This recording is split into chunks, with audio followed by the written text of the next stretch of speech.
ఇప్పుడు ఒక సేవకుడు ఒక మాట చెప్పాడంటే కాస్త మిడిమేళం నడమంత్రం తగ్గించుకొని కంట్రోల్ చేసుకోవాలి. వాక్యంలోంచి వచ్చినా సేవకుడు నోటి నుంచి వచ్చినా ఏదన్నా ఒకటి మన లైఫ్కి సంబంధించి వార్నింగ్ వస్తే మనం దిద్దుకోవాలి. ఓవర్ యాక్షన్ చేయకూడదు. సేవకుడిని పిచ్చోడు అనుకోకూడదు. వాడు అమాయకంగా కనపడతాడు. నీ తాతలు 14 మందిని చదివి వాడు సేవకుడు అయ్యాడు.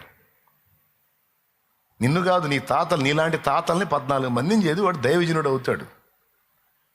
నీకేం అమాయకంగా అమ్మ వందన అలా అమ్మాయ వందన అనుకుంటూ కనపడతాడు. వాడు తిక్కలోడే కావచ్చు, కానీ వానికి తోడై ఉండి వానిలో ఉండి కార్యం నేర్పుతున్నవాడు బలవంతుడు.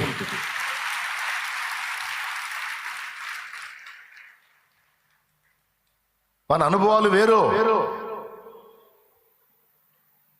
దేవునితో నడుస్తూ ఆ నడిపింపులో ఆటుపోట్లు తెలుసుకుంటూ ఎన్నో విషయాలు గ్రహించుకుంటూ బిడ్డలకి హెచ్చరిక చేస్తూ ఉంటాడు.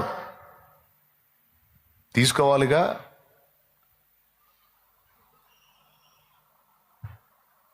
ఇంకొకళ్ళు ఉన్నారు, నేను ఒక పని చేయబోతున్నానని నా దగ్గరికి వచ్చి సలహా అడిగారు.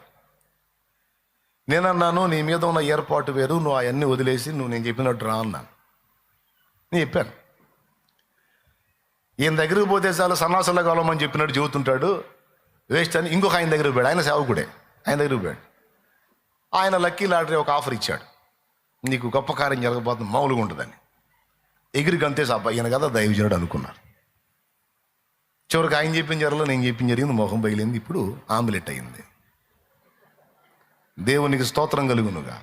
అంటే నేను గొప్పవాడిని అని చెప్పట్లా, పద్ధతి వాక్యానుసారంగా వెళ్ళాల్సిన